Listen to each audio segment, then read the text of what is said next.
Bueno, aquí en este video vamos con nuestra sesión 3, lectura crítica. Vamos a aplicar conectores textuales, textos continuos, textos discontinuos. Los conectores textuales decimos que son palabras que se relacionan en las oraciones, son las que unifican párrafos, textos. Tenemos diferentes tipos de conectores. Tenemos los conectores sumativos. Estos son los que agregan ideas, ¿cierto? O sea, nos sirven para agregar ideas, para sumar. Además, también, asimismo, para empezar por una parte, por otra parte, por un lado, por otro lado, en primer lugar, en segundo lugar.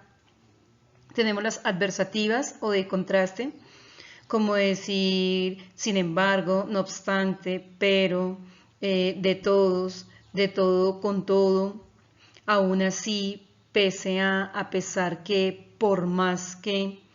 Tenemos las disyuntivas, que son las que manejan una opción, o, u, bien. Tenemos las causales, que son las que determinan un hecho, una situación, porque, ya que, dado que. Tenemos las consecutivas, que son las que dan el resultado final de una situación.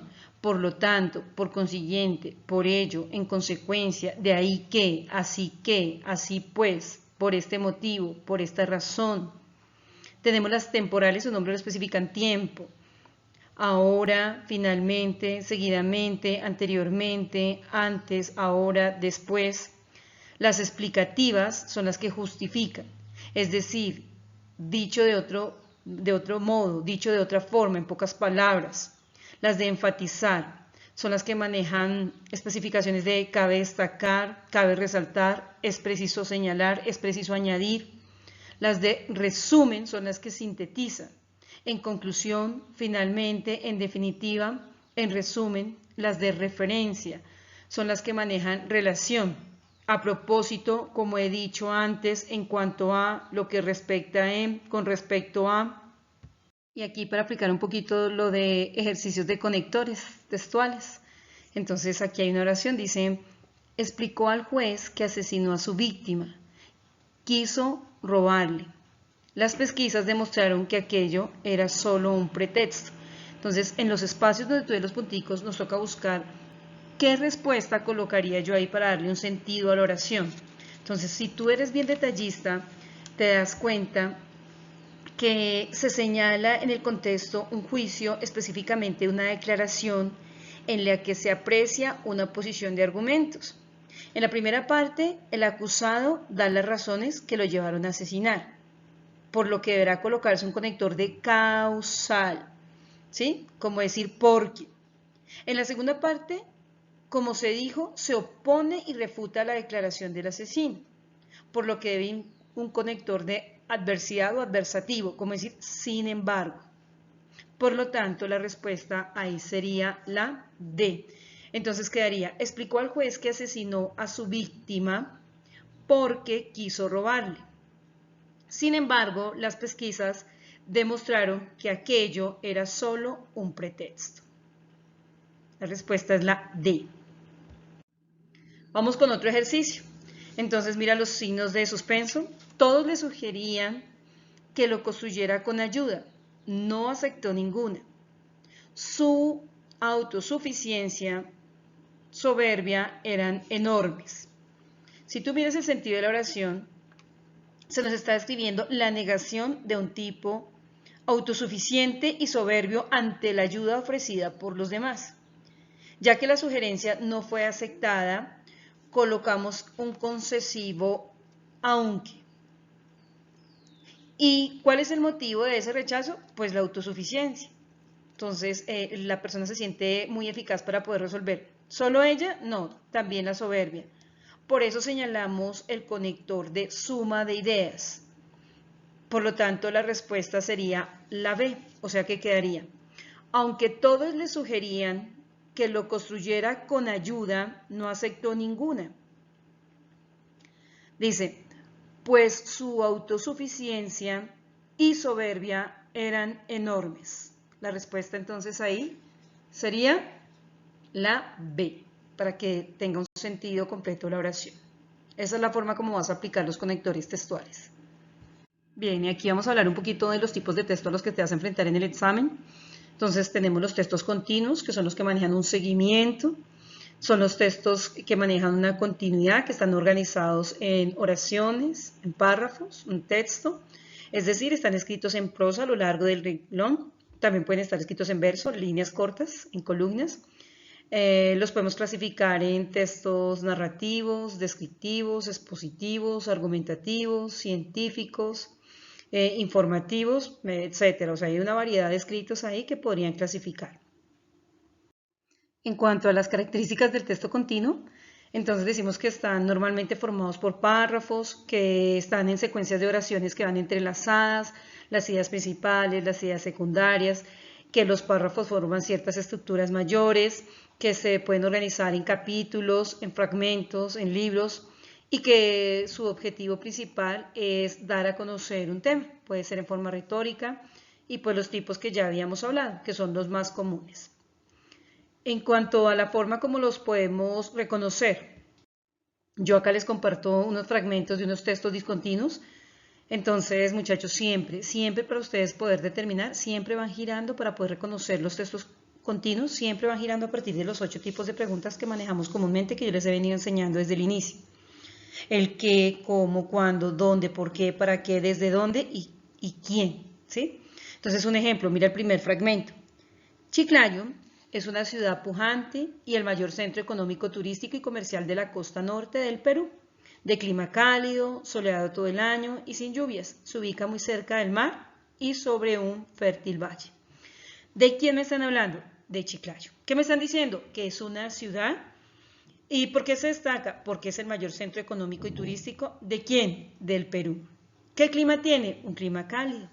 ¿Y por qué es tan apetecido? Porque es muy soleado, casi no llueve y está cerca al mar. Entonces, ¿sí ves cómo vas recopilando la información? Mira el segundo.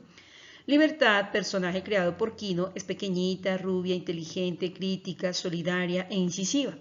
Ama la cultura y la revolución social, odia que la comparen y hagan metáforas referidas a la libertad con su nombre y estatura. Entonces, ¿de quién están hablando? De Libertad. ¿Quién es ella? Es un personaje. ¿Creado por quién? Por Quino. ¿Cómo es ella? Pequeñita, rubia, inteligente, crítica. ¿Qué es lo que más llama la atención de ella? Que ama la cultura y la revolución social. ¿Qué es lo que le incomoda? Que la comparen y hagan metáforas relacionadas con su nombre. O sea, si te das cuenta, o sea, así es como vas a leer en el día del examen, siempre cuestionando.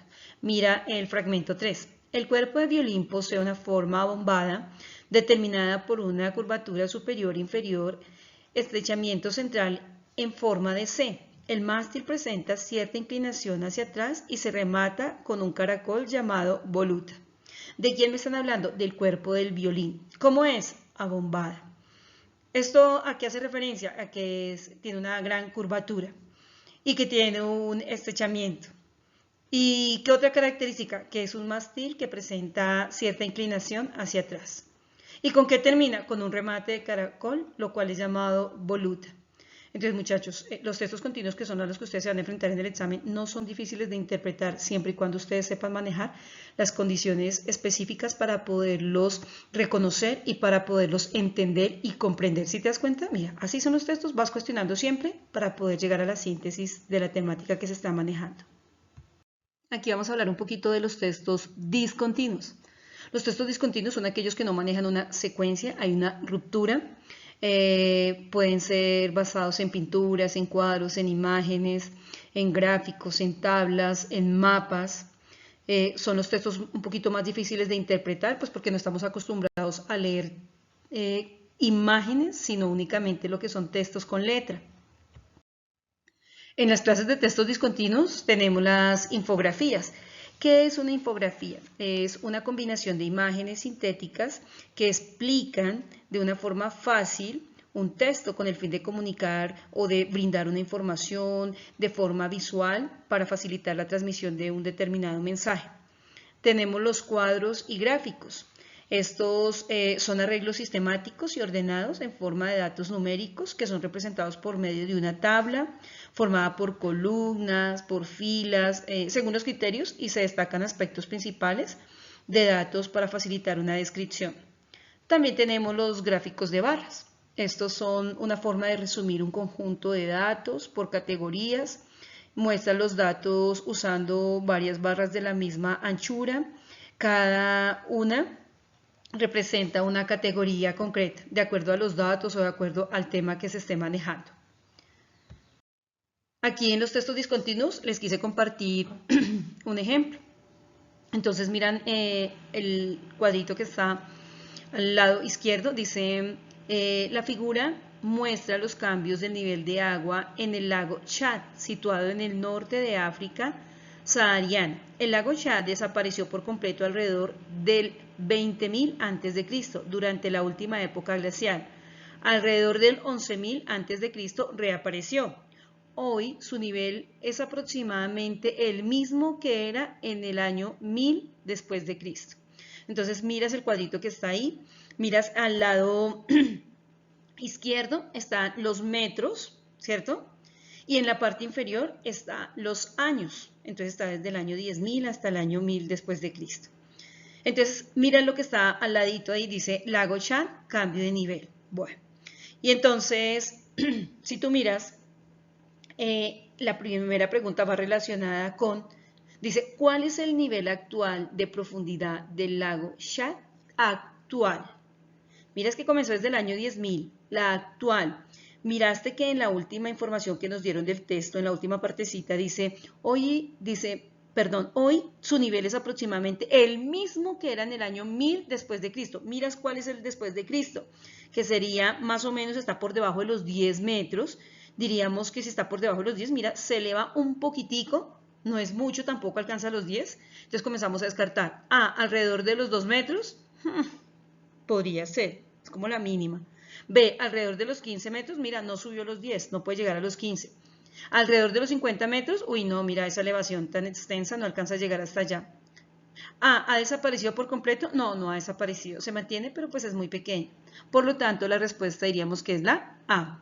Ahora dice, ¿qué año el lago Chad ha tenido su mayor nivel de agua? Mira, sin punto de discusión. Entonces me dicen, en el año 10.000 a.C., no, ahí comenzó como con 15. B, 40.000 a.C., mira, eso es un distractor, esa fecha ni está especificada en el cuadro. C, 2.000 a.C., 2.000 no se especifica. D, 4.000, sí, totalmente, mira, 1, 2, 3, en la cifra cuarta, 4.000 antes, mira hasta dónde alcanzó, fue el mayor nivel de agua que tuvo. Por lo tanto, ahí diríamos que la respuesta es la D. Entonces, muchachos, hay que aprender a leer estos tipos de texto, gráficas, viñetas, tiras cómicas, porque pues se nos dificulta un poquito más la interpretación, pero pues la práctica nos lleva a ser expertos en. Entonces, pues de eso se trata, de reforzar ciertos conocimientos.